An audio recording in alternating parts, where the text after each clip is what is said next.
काय रे सचिन, काय करतोय? ऍपवर टीम बनवतोय. टीम बनवतोय? हो. किती रुपये लावले? 100 रुपये लावले. 100? हो. गुंतवणूक करतो का? नाही करत. का नाही करत? नाही करत. अरे का नाही करत? नाही करत. अरे पण का? पैसे नाही तेवढे. घ्या. नमस्कार मंडळी, काय मजेत ना? अहो मजेत तर तुम्ही असणारच, पण आज एवढूच मजेत राहून काय उपयोग नाहीये.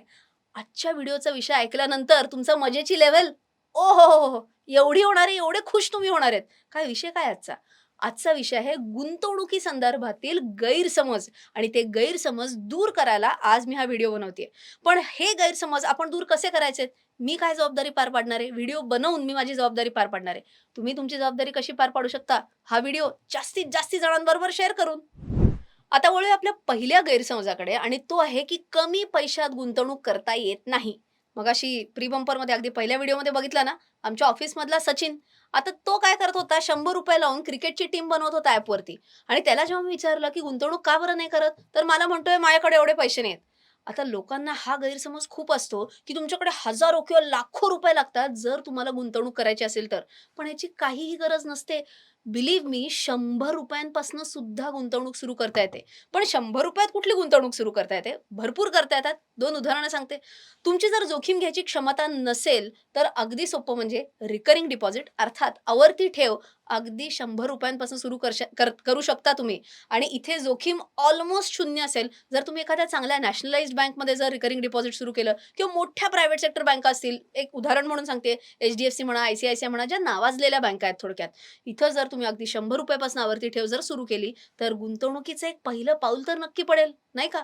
पण आता ही कोणासाठी झाली? गुंतवणुकीचा पर्याय हा कोणासाठी झाला? ज्यांना जोखीम अजिबातच घ्यायची नाही. ज्यांना थोडी जोखीम घ्यायला चालणारे या लोकांसाठी 100 रुपयांपासून तुम्ही इंडेक्स म्युच्युअल फंडमध्ये पैसे गुंतवू शकता. आता जर तुम्हाला माहितीच नसेल इंडेक्स म्युच्युअल फंड म्हणजे काय, तर या व्हिडिओवर तुम्ही म्हणजे बघू शकता. हा व्हिडिओ आपल्या चॅनलवरती आहे, आणि या व्हिडिओमध्ये अगदी डिटेल, अगदी सोप्या भाषेत मी सांगितलंय की ही संकल्पना म्हणजे नक्की काय. सो ही दुसरी एक तुमच्या हा गुंतवणुकीचा पर्याय तुमच्याकडे एक असू शकतो. थोडंसं जर आपण वरती गेलो, 100 रुपयांपासून जर आपण 500 रुपयांपर्यंत गेलो, तर PPF अर्थात पब्लिक प्रोव्हिडंट फंड, इथेही तुम्ही पैसे गुंतवू शकता. आणि PPF म्हणजे काय हे तुम्हाला माहित नसेल तर अर्थातच ह्याचा सुद्धा आपण व्हिडिओ बनवलेला आहे. बाय द वे, तुम्हाला माहिती असेल तर आपला WhatsApp चॅनल सुद्धा आहे आता मराठीतला. हो. आणि ह्याच्यासाठी तुम्ही काय करू शकता? काही नाही. WhatsAppवर जायचं, तिकडे तुम्ही CA रचना रानडे मराठी टाकायचं. क्लिक केल्यावरती फॉलो दाबायचं, आणि ते दाबा ना नोटिफिकेशनचं आयकन. तिकडे मी मध्ये-मध्ये उजळणीसाठी आपले जुने व्हिडिओज टाकत असते, जेणेकरून तुमची आपोआप त्या संकल्पनेची छान उजळणी होईल. सो PPF सुद्धा तुम्ही इकडनं बघू शकता. आणि चौथा पर्याय म्हणजे NPS म्हणजे नॅशनल पेन्शन स्कीम. आता नॅशनल पेन्शन स्कीम ही हा एक अजून चांगला गुंतवणुकीचा पर्याय आहे. पण याबद्दल मी आजपर्यंत आपल्या चॅनलवरती व्हिडिओ बनवलेला नाही. तुम्हाला जर NPS बद्दल अजून माहिती हवी असेल तर कमेंट सेक्शनमध्ये सांगायला अजिबात विसरू नका. सो एक जर ओव्हरऑल रॅपअप करायचं म्हटलं तर तुम्हाला 4 गुंतवणुकीचे पर्याय सांगितले, आणि अगदी 100 रुपये किंवा 500 रुपयापासून गुंतवणूक सुरू करता येते हो. सो आता काही एक्सक्यूज द्यायचा नाही. लवकरात लवकर तुमचं गुंतवणुकीचं पहिलं पाऊल टाकायला अजिबात घाबरू नका. आता दुसरा गैरसमज असा की गुंतवणुकीत संख्या महत्वाची. म्हणजे बऱ्याच जणांना असं काय वाटतं की मी ना अमुक स्टॉकचे 1-2 रुपयाला स्टॉक आहे, फक्त मी त्याचे 1000 शेअर घेणार आहे, किंवा मी 1-2 रुपयाच्या स्टॉकचे 2000 रुपये 10,000 स्टॉक्स घेणार आहे. म्हणजे काय, 1 रुपयाचा शेअर जेव्हा 2 रुपये होईल तेव्हा माझे पैसे डबल होणार. 1 मिनिटं, असं नसतं. 1 रुपयाचा शेअर 2 रुपये होणं ही खूप मोठी गोष्ट असते. 1च रुपये वाढला असं नका म्हणू. अहो 100% परतावा व्हायला लागला त्याच्यासाठी. सो ही जी काही किंवा हा जो एक गैरसमज आहे की गुंतवणुकीत संख्या महत्वाची, हे अतिशय चुकीचं आहे. हे डोक्यातनं ताबडतोब काढून टाका. काय महत्वाचं आहे, तर संख्येपेक्षा गुणवत्ता महत्वाची. चांगल्या कंपनीचे जर कमी स्टॉक घेतले तरी सुद्धा काय हरकत आहे. म्हणजे मगाशी म्हणलं तसं की सपोज 1 रुपयाचा स्टॉक आहे, आणि 1 रुपयाच्या स्टॉकचे जर तुम्ही 10,000 शेअर घेणार असाल आणि 10,000 रुपये गुंतवणार असाल, त्याच्यापेक्षा 5,000 रुपयाचा असेल एक स्टॉक आणि त्याचे 2च स्टॉक घेतले आणि तेवढेच गुंतवले तरीही हरकत नाही. का? कारण चांगल्या क्वालिटीचे स्टॉक्स घेणं हे जास्ती महत्वाचं असतं. अजून एक तुम्हाला एक सोपं उदाहरण देऊन सांगते. रोनाल्ड रीड नावाचा हा माणूस होता.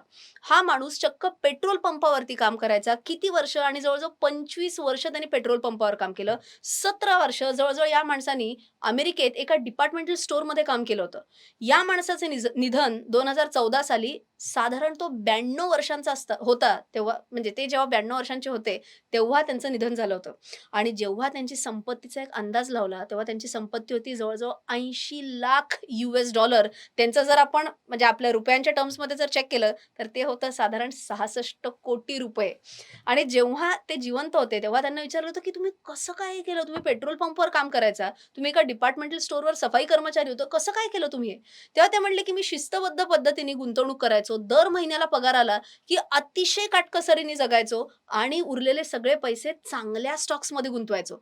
आणि तेव्हा त्यांनी हा त्यांचा गुरुमंत्र सांगितला होता, की स्वस्तातले स्टॉक्स म्हणजे केवळ $1 स्टॉक मिळतोय, $2 स्टॉक मिळतोय म्हणून नाही, तर स्टॉक्सचा अभ्यास करून जे मला स्टॉक्स चांगले वाटतायत, अशाच स्टॉक्समध्ये मी पैसे गुंतवतो, हे तेव्हा त्यांनी सांगितलं होतं. आता जसं ते अभ्यास करून चांगल्या पद्धतीने जर गुंतवणूक करू शकतात, तर आपण का नाही करू शकत? जर तुम्हाला तुमच्या पद्धतीने चांगला अभ्यास करायचा असेल, तर त्यासाठी अनेक YouTube चॅनल्स आहे. आपला तर आहेच आहे. तुम्ही बातम्यासुद्धा बघू शकता, तुम्ही न्यूजपेपर वाचू शकता किंवा आपले कोर्सेससुद्धा आहेत. रचनारानडे.com वरती हे 3 specific courses, basics of stock market, fundamental analysis, technical analysis, या कोर्सेसच्या थ्रू तुम्हाला स्टॉक मार्केटचा एक चांगला अभ्यास करता येईल. सो ज्ञानात गुंतवणूक करण्याच्या आधी पुढे-मागे बघायचं नाहीच आणि जेणेकरून तुम्ही चांगले गुंतवणूकदार होऊ शकाल. आणि एक जो आत्ता गैरसमज दूर केला तोही विसरायचा नाही. काय? गुणवत्ता ही क्वांटिटीपेक्षा जास्ती महत्त्वाची. आता वळूया तिसऱ्या गैरसमजाकडे आणि तो म्हणजे एका फटक्यात श्रीमंत होता येतं. आता लोकांना काय वाटतं माहितीये का? स्टॉक मार्केट हे म्हणजे एक लॉटरी तिकीटसारखं आहे. एकदा घ्यायचं आणि लागली लॉटरी की रातोरात श्रीमंत. असं होत नाही हो. कधीही असं होणार नाही की तुम्ही एखाद्या स्टॉकमध्ये इन्व्हेस्ट केले आणि तोच स्टॉक नेमका अगदी मल्टीबॅगर निघाला आणि तुम्ही श्रीमंत होऊन गेला. असं होत नसतं. ह्याचं एक सोपं उदाहरण म्हणजे दैनंदिन जीवनात देता येतं किंवा स्पोर्ट्सच्या क्षेत्रात सुद्धा देता येतं. 2 एप्रिल 2011 जेव्हा एम.एस. धोनीने तो कमाल षटकार मारला होता, त्या एका फटक्याने आपण असं म्हणू शकतो का, की वर्ल्ड कप आपला झाला? नाही, नाही. त्या एका फटक्याने झाला असं नाही म्हणू शकत. तुम्ही विचार करा, तो इतकं सुंदर त्याने हेलिकॉप्टर शॉट जो मारला होता, तो आयुष्यात पहिल्यांदा तेव्हा मारला होता त्यानी? नाही. असे किती हेलिकॉप्टर शॉटची त्यांनी प्रॅक्टिस केली असेल आणि जेव्हा त्यांनी रात्रंदिवस ती प्रॅक्टिस केली, तेव्हा कुठे मौक्याच्या वेळेला तो शॉट अगदी चांगल्या पद्धतीने एक्झिक्यूट करू शकला.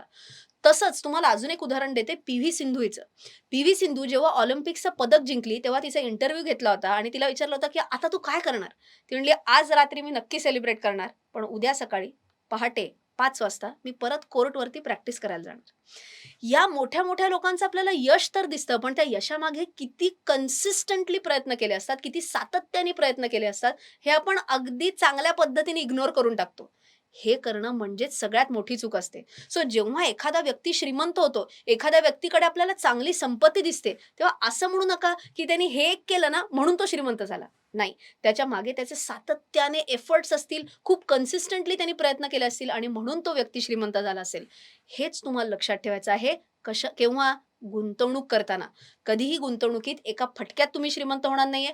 दर महिन्याला न चुकता सातत्याने जेव्हा गुंतवणूक कराल, तेव्हा एके दिवशी श्रीमंत नक्की व्हाल. पण श्रीमंत होण्यासाठी तुम्हाला मी म्हटलं तसं तुम्हाला चक्रवाढ जी काही पद्धत असते, कंपाउंडिंगची तुम्हाला गरज भासते आणि कंपाउंडिंगवरती हा सुद्धा मी एक व्हिडिओ केलेला आहे. तोही बघायला अजिबात विसरू नका. तर आजच्या व्हिडिओमध्ये मी तुम्हाला 3 मोठे गैरसमज जे गुंतवणुकीबद्दल असतात ते दूर करायचा प्रयत्न केला. पण आज गृहपाठ जो तुम्हाला देते तो खूप महत्त्वाचा आहे असं माझं मत आहे. अनेक वेळेला लोकं माझा व्हिडिओ बघतात, खुश होतात आणि त्यांच्या जीवनामध्ये काही ना काहीतरी बदल घडवण्याचा प्रयत्न करतात. पण आज मी जो तुम्हाला गृहपाठ देतेय तो स्वतःसाठी नाही, तर दुसऱ्यांसाठीचा गृहपाठ देते. तुम्ही आज ज्या तुमच्याकडे मावशी येत असतील झाडू फरशी करायला किंवा धुणे धुवायला, भांडी घासायला किंवा कदाचित ड्रायव्हर असेल जर घरी, तर त्यांना विचारा की त्यांच्याकडे बँक अकाउंट आहे का नाहीये?